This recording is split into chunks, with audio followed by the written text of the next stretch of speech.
Welcome back to week 2 of your online economics class. This week we look at labor economics.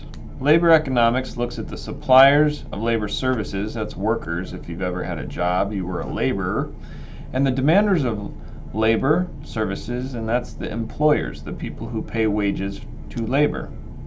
This study attempts to understand the resulting patterns of wages, employment, and income.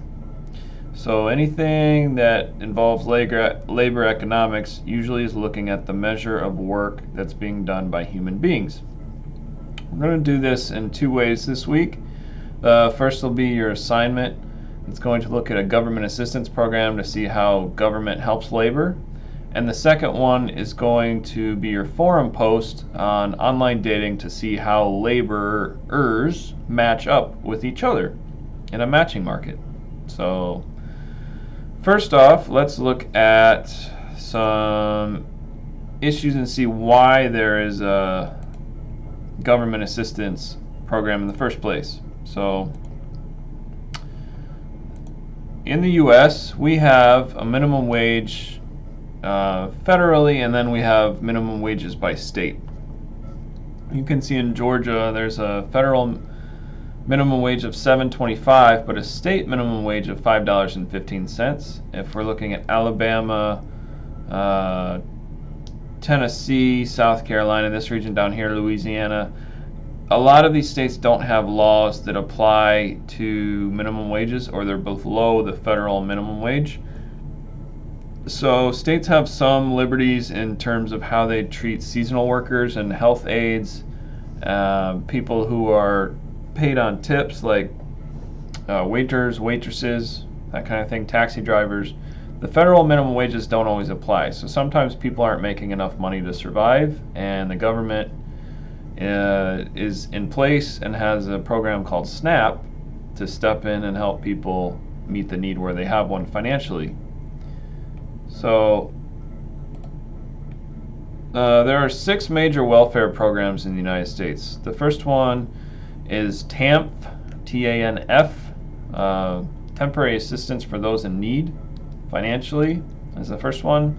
Then we have SNAP, the one I just mentioned, that's the Supplemental Nutrition Assistance Program. Medicaid for health. We have an earned income tax credit, where if you're working, then you can have extra money on your taxes back as an incentive for going to work. Then we have supplemental security or social security, and then we have housing assistance. So 6 main categories. The main one that I'm going to look at today is SNAP. So I'm going to show you about SNAP in Georgia. If you've ever seen food stamps or EBT card, it looks a lot like this. So you go to the grocery store and you might see this "We accept EBT" in grocery stores. You can see this kind of sign. That means they're taking food stamps. Georgia EBT programs are used by quite a few people. So if you click on the first link that's available under the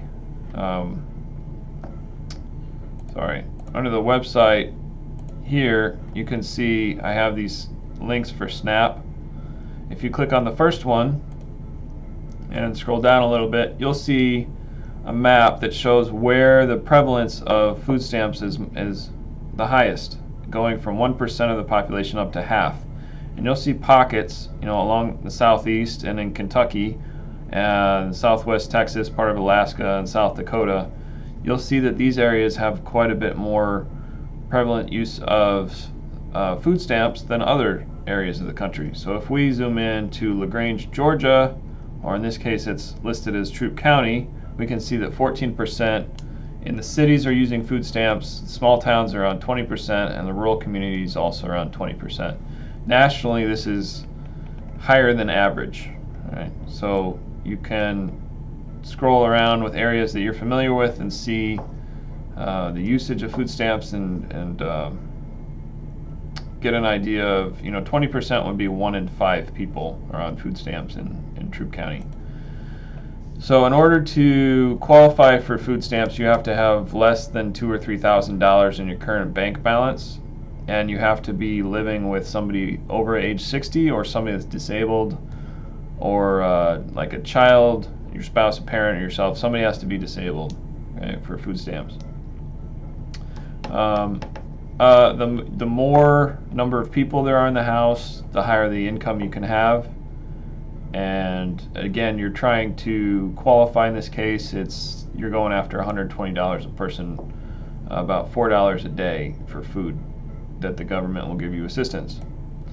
If you click on the third link, you can go through all the different income and race characteristics and house population sort of characteristics, all about the food stamp use in LaGrange and in Troup County. If you're interested in that, you can scroll all the way through, and you can also see, where LaGrange and Troup County compare nationally.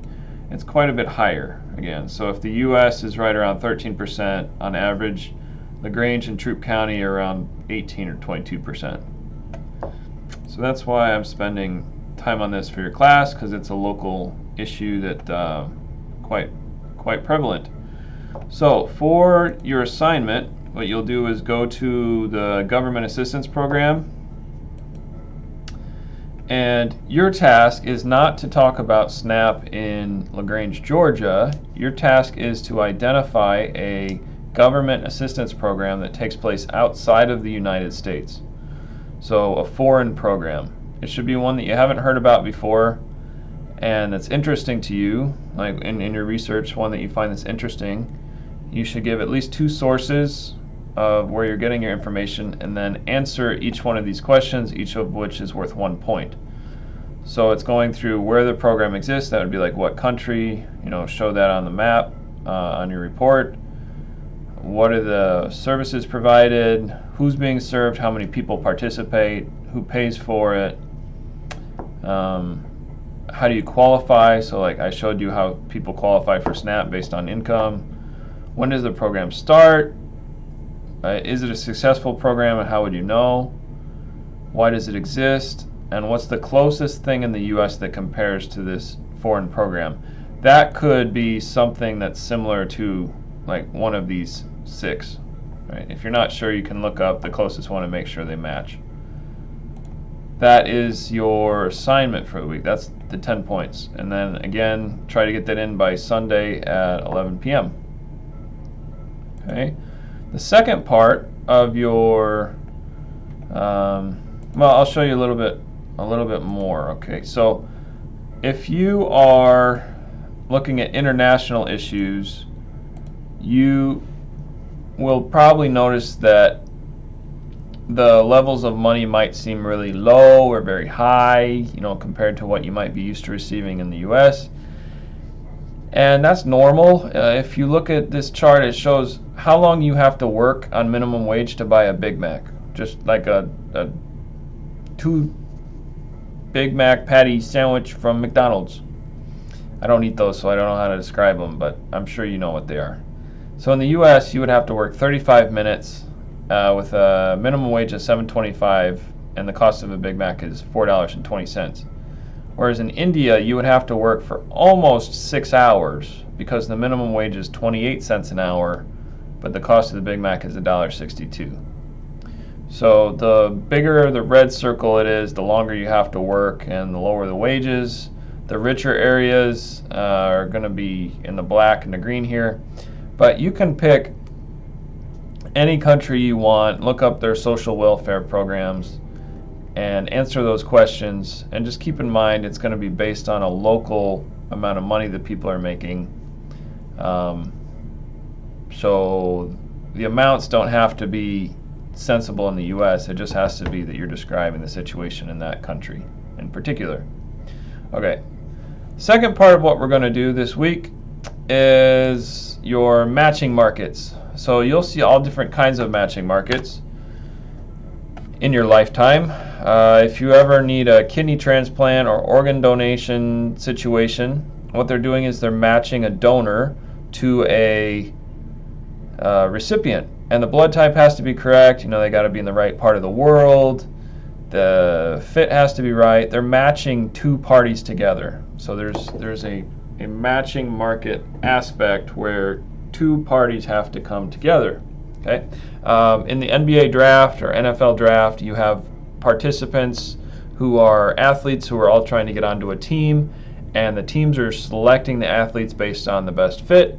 So you have players being matched with teams, okay? And dating, again, you have people who are looking for different aspects in a partner, and everybody's different, and everyone's looking for something different. So you have a matching market through the form of online dating, which is how your forum's going to be directed, where everybody is looking for the best possible partner, and you're trying to find somebody who's the most compatible. So one group of people and another group of people are sorted out, and in the best possible ways, each person ends up with the best possible match, and the matches have been made, and the matching market is complete.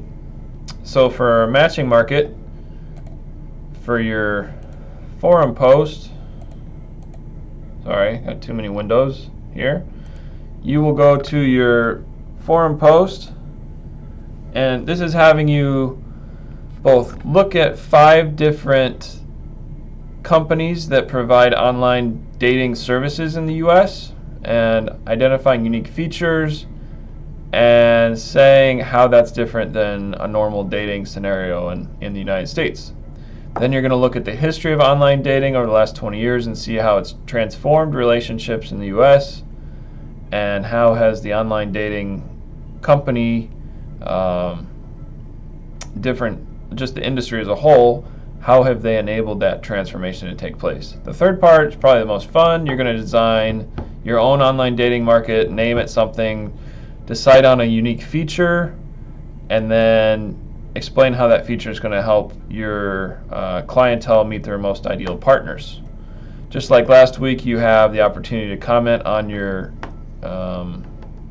classmates' post for a bonus point. So if you're not sure what I'm talking about for online dating, there's lots of different ones. There's Tinder, OkCupid, JDate for Jewish dating, and then Black People Meet. There's lots and lots of these. Don't just pick those 4 examples. I want you to go out and find some that are new to you that you're not as familiar with. That's great. Okay, so look up all different types and explain how they each have unique features. So that's the week. We have your forum post for online dating, and we have the government assistance program. So if you have any questions, please let me know, and keep up the good work. Have a good day. Thank you.